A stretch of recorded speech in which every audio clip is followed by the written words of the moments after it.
Na madrugada de domingo, 13 de agosto de 1961, começou a construção do Muro de Berlim.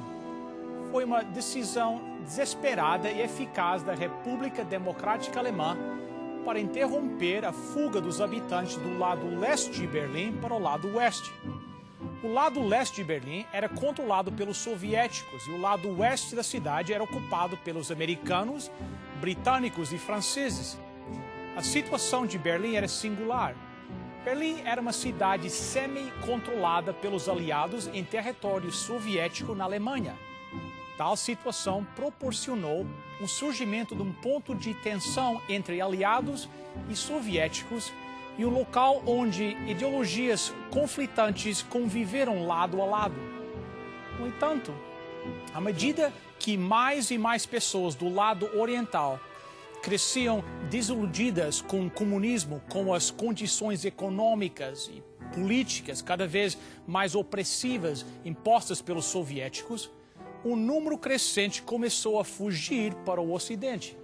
Até 1961, um número estimado de 1.500 pessoas fugiam por dia para o Ocidente.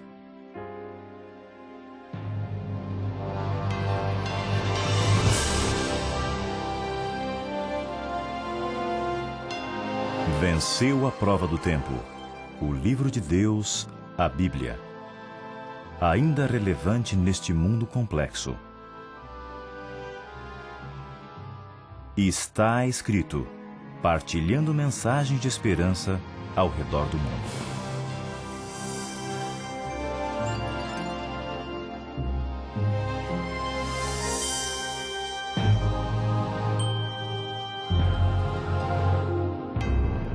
Em uma mega operação de apenas 24 horas, as ruas de Berlim foram tomadas, barricadas de pedras de pavimento foram erguidas, tanques foram colocados em locais estratégicos, metrô e trens locais foram interrompidos, de modo que, num período de um dia, a parte oeste de Berlim foi completamente separada da parte leste. Neste mesmo dia, os habitantes de Berlim Oriental e da República Democrática Alemã já não estavam mais autorizados a entrar na parte oeste da cidade. Em resposta às críticas internacionais que tais medidas drásticas provocaram, a República Democrática Alemã alegou que a barricada tinha sido levantada como uma parede de proteção antifascista e que tinham feito aquilo a fim de evitar uma terceira guerra mundial. A versão do muro que começou em 1961 não foi de fato um muro, mas sim uma barreira de arame farpado de uns 154 quilômetros. Entretanto, após esta barreira ter se mostrado muito fácil de ser superada, outro projeto começou em 1962, uma segunda barreira. Paralela à primeira, porém a 100 metros de distância. A área entre as duas barreiras foi demolida para criar um espaço vazio que se tornou amplamente conhecido como a Faixa da Morte. A faixa foi coberta com cascalho, tornando-se mais fácil detectar as pegadas. Ela não possuía cobertura nem oferecia local para se esconder.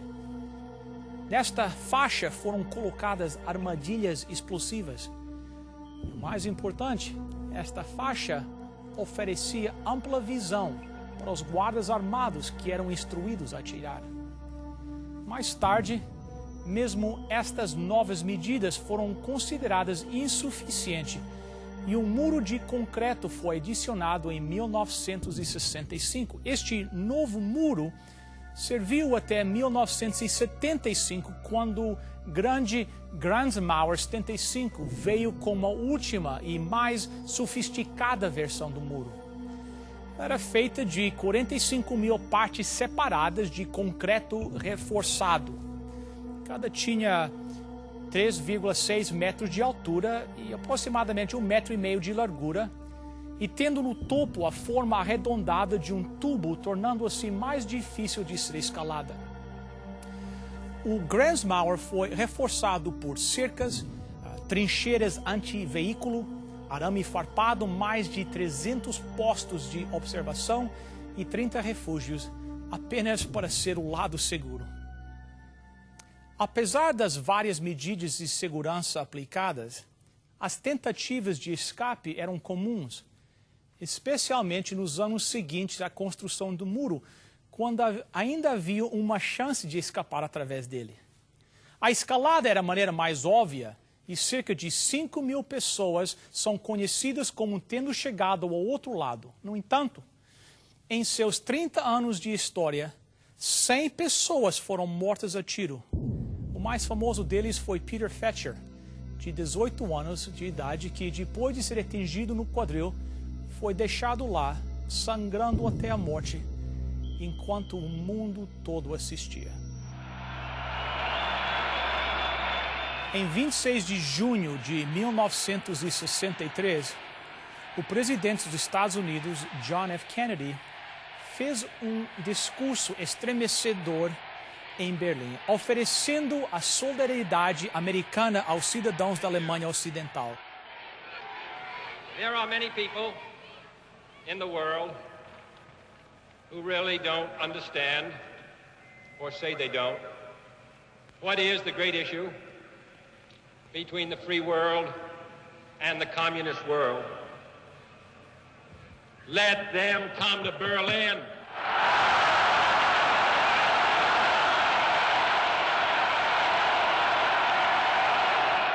Freedom has many difficulties, and democracy is not perfect. But we have never had to put a wall up to keep our people in, to prevent them from leaving us.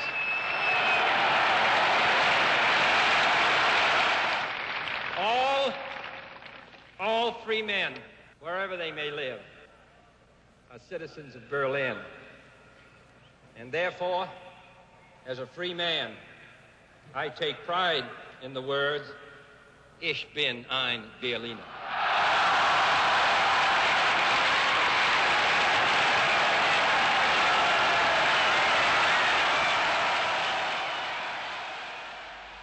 General Secretary Gorbachev, if you seek peace, if you seek prosperity for the Soviet Union and Eastern Europe, if you seek liberalization, come here to this gate. Mr. Gorbachev, open this gate. Na tarde agradável, mas nublada do dia 12 de junho de 1987, o presidente americano Ronald Reagan se colocou na frente do muro de Berlim e falou 6 palavras que ressoaram profundamente aos milhões que sofriam a dominação soviética por toda a Europa e entre os defensores da democracia em todo o mundo. Mr. Gorbachev, tear down this wall.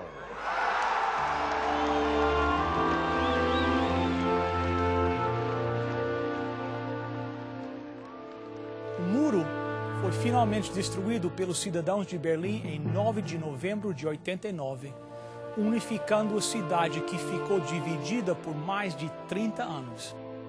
Isaías 61 fala o que o Messias viria fazer. O Espírito do Senhor Deus está sobre mim, porque o Senhor me ungiu para pregar boas novas aos quebrantados. Enviou-me a curar os quebrantados de coração, a proclamar libertação aos cativos e a pôr em liberdade os algemados. Jesus Cristo traz livramento, liberdade e salvação. Jesus morreu para libertar-nos. Veja Gálatas capítulo 1, versos 3 e versos 4. Graça e paz da parte de Deus e de nosso Senhor Jesus Cristo, o qual se deu a si mesmo por nossos pecados, para nos livrar do presente século mau, segundo a vontade de Deus, nosso Pai. Nós fomos libertos do presente século do mal para a era do reino eterno.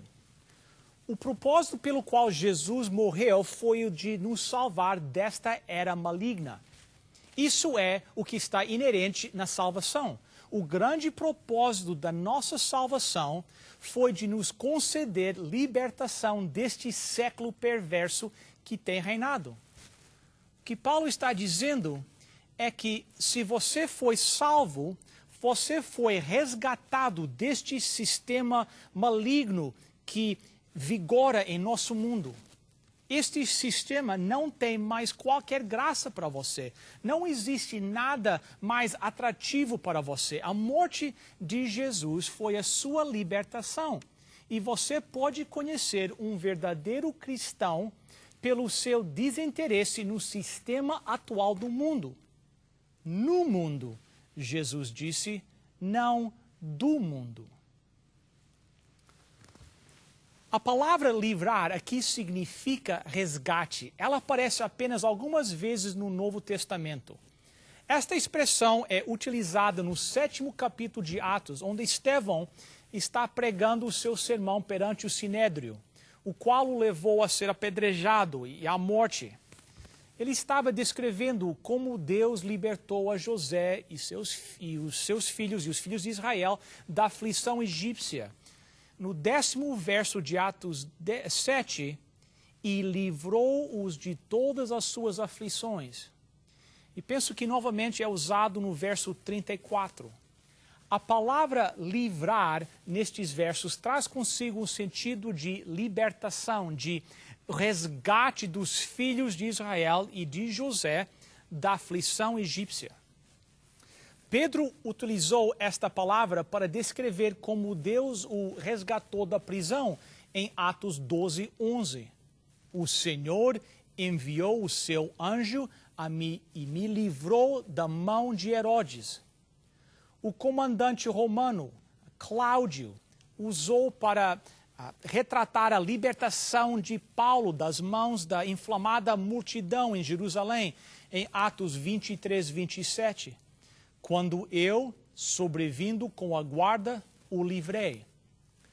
Portanto, é uma palavra que fala de salvar, resgatar alguém de uma situação muito perigosa.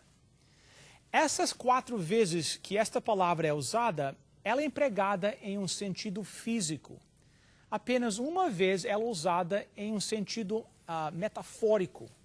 E aqui em Gálatas 1, ela é utilizada de tal maneira metafórica ao referir-se ao sacrifício de Cristo, que se deu a si mesmo por nossos pecados. E através desse sacrifício que podemos ser salvos desta mortal e perigosa era do mal. Este século é caracterizado pelo mal, é dominado pelo mal. A palavra século não se refere a tempo, a um calendário histórico, mas sim se refere a um sistema, a uma era. O presente século, ou a era do mal, começou quando a queda, lá na queda, e vai continuar até que Jesus volte e estabeleça o seu reino de justiça. Entre a queda e o estabelecimento do reino de Cristo está o século do mal, a era do mal. Esta era é caracterizada por mentiras e por enganos. Ela é caracterizada pela agenda de Satanás. É caracterizada por aquilo que é temporal, por aquilo que é somente por um período. É caracterizado por aquilo que é físico, que passa e que finalmente será destruído. E o Senhor nos livrou disso. Outra forma de dizer que esta era acabou está em Gálatas, capítulo 6 e verso 14. Paulo está falando sobre como os fariseus ostentavam suas obras, como eram orgulhosos de sua própria justiça.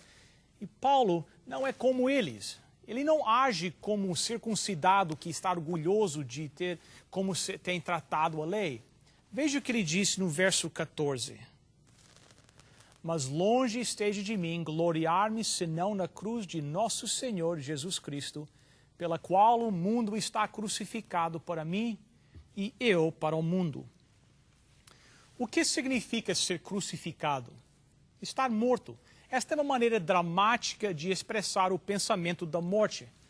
Paulo disse que Jesus Cristo foi para a cruz e através da sua obra na cruz, o mundo está morto para mim e eu estou morto para o mundo. O que isso significa? Significa simplesmente que o mundo não tem qualquer relação com o crente e o crente não tem qualquer relação com o mundo. Quando Paulo fala sobre o mundo, ele não está se referindo à comida, o sol e as questões de vida normal que Deus nos deu. Ele está se referindo às implicações ideológicas, aos padrões de pensamento, aos valores, à honra, às realizações, às concretizações. Vejamos 2 Coríntios capítulo 10 e verso 5. Destruindo os conselhos e toda altivez que se levanta contra o conhecimento de Deus e levando cativo todo o entendimento à obediência de Cristo. Ela fala sobre as ideologias.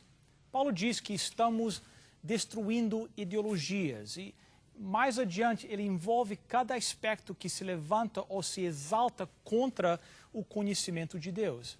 Veja Colossenses 2, verso 20. Se, pois, estáis mortos com Cristo quanto aos rudimentos do mundo. Paremos aqui por um momento. Paulo está dizendo que quando você morre com Cristo, você morre para aquilo que é rudimentar, ou seja, elementar. O que ele está dizendo é que tudo o que o mundo oferece, comparado com a verdade de Deus, é elementar, é básico, é como o balbuciar de um bebê. Os maiores doutores, os filósofos mais brilhantes, os grandes pensadores do nosso tempo, comparado com aquilo que sabemos, são como estudantes do elementar. Nós sabemos sobre a origem do universo, nós sabemos como é que ele veio à existência, sabemos quem o fez e por que o fez. Sabemos como tudo vai acabar, sabemos qual é o verdadeiro entendimento. Nós morremos para aquilo que é muito simples, as coisas elementares. 1 João, capítulo 2, verso 15. Não ameis o mundo, nem as coisas que há no mundo. Se alguém amar o mundo, o amor do Pai não está nele. A palavra usada aqui para mundo é cosmos, é o oposto da palavra caos. Caos significa desordem no grego, como também em português. Cosmos significa ordem, é o sistema da atual era do mal. É um sistema exalta ideias, teorias, pontos de vista, valores, honras, tesouros e prazeres que foram designados por Satanás para serem atrativos ao pecador. No versículo 15 ele diz: não ameis o mundo, este cosmos, esta era do mal em que vivemos, nem as coisas que há no mundo. Você não pode amar o mundo e amar a Deus. Eu gosto da criação de Deus, eu vejo as obras de suas mãos. Eu não olho para as montanhas e digo, a evolução é surpreendente. Eu não olho para um bebê e digo, graças a Deus, porque aquela ameba que um dia em um poço ou em outro lugar decidiu se dividir. Obrigado, Deus, pela seleção natural. Mas quando vejo uma pessoa, eu vejo a criação de Deus. Eu vejo uma pessoa feita à imagem de Deus. Quando vejo uma montanha, vejo as obras de Deus. Os céus declaram a sua glória. O firmamento mostra as suas obras. Eu gosto do mundo, gosto de tudo que Deus fez e desfruto das grandes maravilhas que Ele colocou no mundo. Mas é tudo dele. Para mim é tudo dele. Mas se você amar o mundo, o amor do Pai não está em você. Se o seu amor está neste mundo passageiro, você não é um cristão. Por tudo que há neste mundo, a luxúria da carne, a luxúria dos olhos, o orgulho da vida não é do Pai, mas do mundo. E o mundo passa e com ele também todas as suas luxúrias. Mas aquele que faz a vontade de Deus permanece para sempre. existem dois diferentes tipos de pessoas. Você tem as pessoas que amam a Deus e vivem para sempre. E você tem as pessoas que amam o mundo e que irão ser destruídos. Nós não amamos o mundo.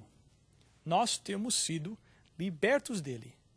Minha vida não está fundamentada naquilo que acontece neste mundo. Francamente, minha vida é fundamentada naquilo que acontece no próximo mundo.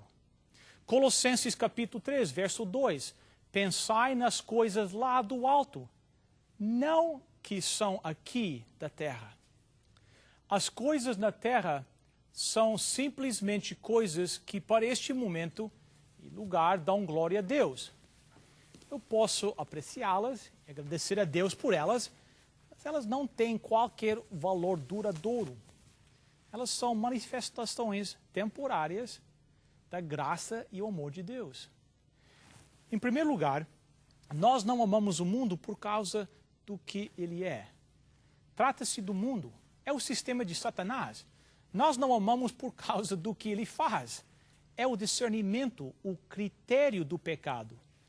Satanás usa o mundo como um instrumento das paixões da carne, da luxúria da carne, da luxúria dos olhos e do orgulho da vida. Ele desfila diante de nós os prazeres materiais, os prazeres sexuais, as realizações educacionais, as honras, os títulos, o poder, as filosofias como objetivo de nos encantar, apelando para a nossa sensualidade, o nosso orgulho e a nossa cobiça. O mundo pende para isso. Outro motivo por que não amamos o mundo é por causa do rumo que ele está indo. 1 São João 2, verso 17. Ora, o mundo passa, bem como a sua concupiscência. Aquele, porém, que faz a vontade de Deus, permanece eternamente. Esse sistema está em processo de desintegração. Irá se autodestruir. É autodestrutivo. Ouço as pessoas dizendo o tempo todo, parece que as coisas estão indo de mal a pior. As coisas estão piorando e vão continuar a piorar. Esse é um impacto acumulativo do pecado. É por isso que em 1 Coríntios 7,31, Paulo escreve, porque a aparência deste mundo passa. Veja 1 São João 5,4, porque tudo o que é nascido de Deus vence o mundo, e esta é a vitória que vence o mundo, a nossa fé. Você não pode vencer o mundo a menos que você acredite em Jesus Cristo como Filho de Deus. Você não pode acreditar em Jesus Cristo como Filho de Deus a menos que alguém lhe fale sobre Jesus. Ninguém é um cristão se não conhecer a verdade, porque a única maneira de você ser liberto deste mundo é acreditar na verdade sobre Jesus Cristo. Se você não acredita na verdade sobre Jesus Cristo, você não poderá ser resgatado daqui. E nós voltamos para o lugar onde começamos. É por isso que nós temos que ir a todo mundo e pregar o Evangelho a toda criatura, porque é o único caminho para a salvação. Pois bem, como pode haver tanta confusão sobre quem é um cristão? Quem são os cristãos? Suas afeições são celestes, seus desejos são pelas coisas que são eternas e não pelas coisas passageiras deste mundo. Eles proclamam a verdade divina que Cristo será glorificado e as pessoas virão para serem salvas e louvarão a Deus por esse dom. Paz é quando o vento acalma, quando tenho sol na alma. Se papai em casa está, paz Deus me dá. Paz, eu creio compreender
Olá, amigo!